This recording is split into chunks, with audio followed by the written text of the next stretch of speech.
Hello. आज हम लोग पढ़ने जा रहे हैं जड़त्वीय निर्देश फ्रेम। तो जड़त्वीय निर्देश फ्रेम वे निर्देश तंत्र जिसमें न्यूटन के गति के नियम के न्यूटन की गति के नियम लागू नहीं होते हैं, अजड़त्वीय निर्देश फ्रेम कहलाते हैं। सभी त्वरित तथा घूर्णी निर्देश फ्रेम अजड़त्वीय होते हैं। त्वरित त्वरित का मतलब होता है अगर कोई त्वरित निर्देश फ्रेम है तो उसका त्वरण बढ़ रहा है या घट रहा है, बार बार अप डाउन हो रहा है, त्वरण उसका त्वरण बढ़ रहा है, घट रहा है, तो हम उसे त्वरित फ्रेम बोलेंगे। घूर्णी निर्देश फ्रेम जैसे किसी चीज में जैसे घूर्णन गति हो रही है, जैसे आप रस्सी में एक पत्थर बांध करके गोल गोल घुमाते हैं तो उसमें एक दो प्रकार के उसमें बल लगते हैं। एक बल लगता है अंदर की ओर और एक बल आभासी बल जो लगता है वो बाहर की ओर लगता है। तो उसी को आज हम समझेंगे। तो यहाँ पर इस निर्देश फ्रेम में छद्म बल होता है। छद्म बल वही मतलब आभासी बल हम छद्म बल को बोलते हैं। छद्म बल वही जैसे आप रस्सी में पत्थर बांध के घुमाते हैं तो जो बाहर की ओर जो बल लगता है उसे हम आभासी बल कहेंगे। तो कण का फ्रेम एस के सापेक्ष त्वरण ए आई है, तब कण पर लगने वाला वास्तविक बल, तो हम इसे चित्र के द्वारा हम समझ सकते हैं। इस चित्र से आप समझ जाएंगे। ये देखिए, यहाँ पर हमारा जो कण है, यहाँ पर एक कण है एस, फ्रेम एस के सापेक्ष त्वरण ए आई है, एस के सापेक्ष। ये हमारा जो एस है, ये इसके सापेक्ष जो इसका त्वरण है वो हो गया ए आई। और पर लगने वाला वास्तविक बल तो F बराबर होता है एम ए।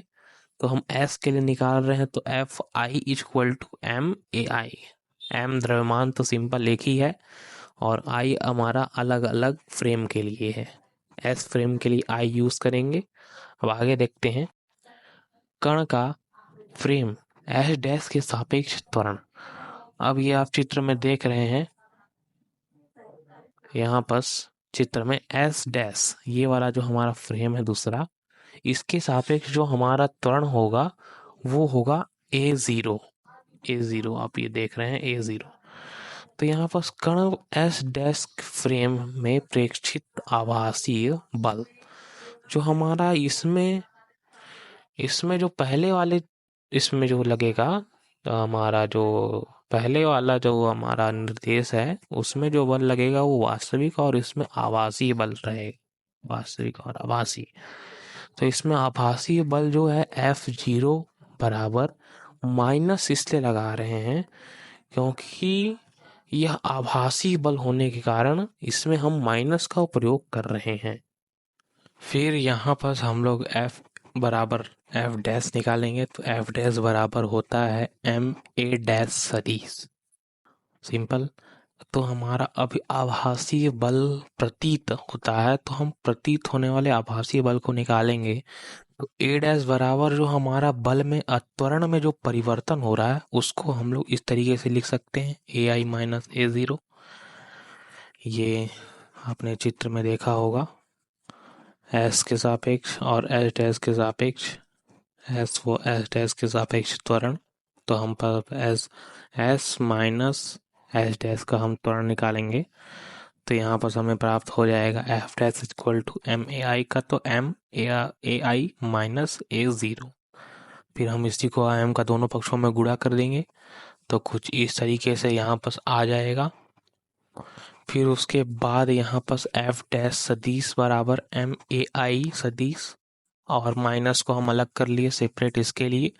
तो ये वाला वैल्यू आपने देखा होगा कि हमने ये वाला आभासी बल निकाला था एफ जीरो और ये वाला वास्तविक बल निकाला था, ये एफ डैश सदिश हो जाएगा हमारा वास्तविक बल और धन आभासी बल, जिसे हम छद्म बल भी कहते हैं। तो यहाँ पर होता है कि जब वाहन चलाते हैं तो आपने देखा ही होगा, वाहन चलाते हैं तो जब मोड़ में मुड़ते हैं तो अभिकेंद्रीय बल अंदर की ओर लगता है और बाहर साइड भी एक जो बल कार्य करता है उस बल को हम लोग कहेंगे आभासी बल। समझे? उस बल जो बाहर साइड एक बल लगता है, उस बल को हम लोग आभासीय बल कहेंगे, और जो अंदर साइड जो लगता है उसे हम अभिकेंद्रीय बल कहेंगे।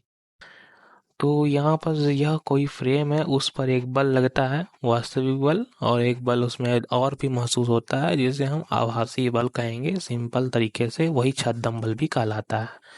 तो अगर वीडियो अच्छा लगा हो तो लाइक सब्सक्राइब कीजिएगा। अगले टॉपिक में पढ़ेंगे आपेक्षिक वेग पर लंबाई के संकुचन से क्या तात्पर्य है।